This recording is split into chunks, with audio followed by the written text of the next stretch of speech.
अस्सलामु अलैकुम। मैं मोहम्मद हसनैन और आप देख रहे हैं शब रोज़ उर्दू न्यूज़। बीजेपी अपने चैनलों के जरिए मुल्क को मिसमार करने की कोशिश कर रही है।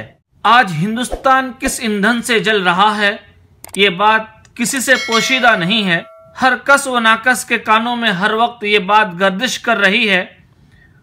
पूरा मुल्क नफरत आमेज, नाकाबिल यकीन जुल्म बर्बरियत के दलदल में फंसता जा रहा है और पूरा मुल्क CAA, NRC, NRP के खिलाफ रात दिन एहतजाज कर रहा है। अपने आराम को बालाए ताक रखकर जालिम और फिरौनी हुकूमत के खिलाफ रास्तों पर निकल आई है और ख़ास तौर पर दिल्ली शाहीन बाग में, JNU में और पूरे मुल्क में मुसलसल एहतजाज को देखकर बीजेपी बुखला गई है। ऐसे मौके पर बीजेपी हुकूमत और हुकूमत के टुकड़ों पर पड़ने वाले कुछ नाअहल लीडरों ने अपने पागलपन का इजहार किया है। और मजे की बात तो यह है, इनमें से बहुत से नाअहल लीडर ऐसे हैं जिनको अभी NRC के फुल फॉर्म भी नहीं पता है। आप ये वीडियो देख लीजिए। ये NRC है, national citizens register of citizens. ये NRC है, national citizens register of citizens. ये NRC है, national citizens register of citizens. ये NRC है, national citizens register of citizens.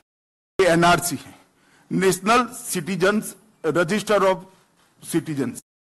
और कुछ योगी हुकूमत के हराम लुकमों पर पड़ने वाले बीजेपी लीडर हैं, मैं जिनका नाम यहाँ लेना नहीं चाहता हूँ, जिसने ये धमकी दी है अगर कोई अमित शाह, मोदी के खिलाफ या उत्तर प्रदेश के योगी आदित्यनाथ के खिलाफ एहतजाज करता है, चाहे वो स्टूडेंट हो या आम आदमी, उसको जिंदा जला दिया जाएगा।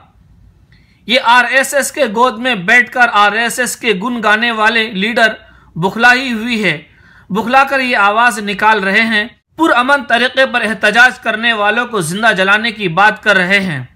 और ये भी बता दें कि ये कोई आम आदमी नहीं बल्कि योगी हुकूमत के मिनिस्टर हैं।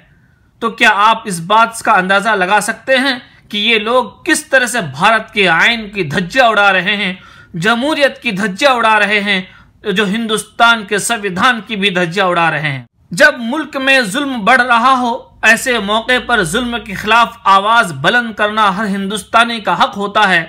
ये मुल्क मोदी, योगी, अमित शाह जैसे मुल्क को बेचने वालों का नहीं। ये मुल्क जालिम हुकूमत की जागीर नहीं, जो कुर्सी में बैठकर हराम लिकमा खाने वाले जब जो चाहें और जिस वक्त चाहें कुछ भी कह दे। मैं इन जालिमों से और अंग्रेज के तलवे चाटने वालों से और अंग्रेज के बच्चों के झूठे निवाले खाने वालों से कहना चाहता हूं कि ये याद रखो, तारीख का मुताला करो, ताकि तुम्हारे गोबर भरे जहन में ये बात घुस जाए कि कुछ अदल इंसाफ की बातें भी रच बस जाए। तुम्हारे दिमाग में जो मोदी और अमित शाह ने कब्जा कर लिया है, हकीकत को सोचने पर आमादा हो जाए। और हकीकत यह है कि जुल्म कभी पायदार नहीं रहता, जालिम कभी भी जीत नहीं सकती है। हमेशा इंसाफ का बोलबाला और क़यामत तक ये सिलसिला यूं ही चलता रहेगा। जहां इंसाफ का बोलबाला होगा, हक व पसंद लोग आगे रहेंगे, इंसाफ पसंद लोग आगे रहेंगे, देश को बचाने वाले, संविधान को बचाने वाले रहेंगे। इस हिंदुस्तान के एक बाल भी बाका नहीं कर सकता है, चाहे वो योगी हो, चाहे वो मोदी हो, चाहे अमित शाह हो, चाहे RSS के पालतू लीडर हो।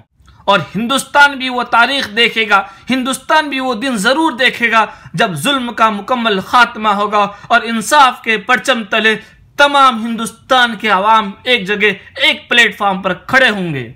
ये बात तो अब दुनिया के सामने आ चुकी है कि मोदी हुकूमत इन मुजाहिरों को देखकर बुखला गई है, इसलिए अपने बुखलाहट को छुपाने के लिए इस तरह से अल्फाज इस्तेमाल करते हैं।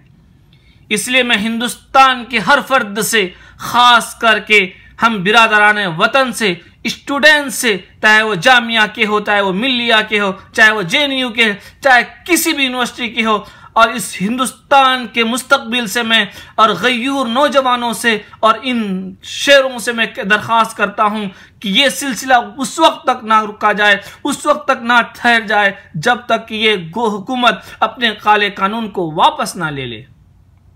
और मुझे उम्मीद है इंशाअल्लाह ये काला कानून वापस लिया जाएगा और ये हुकूमत अपने मुंह के बल गिरेगी, जरूर गिरेगी।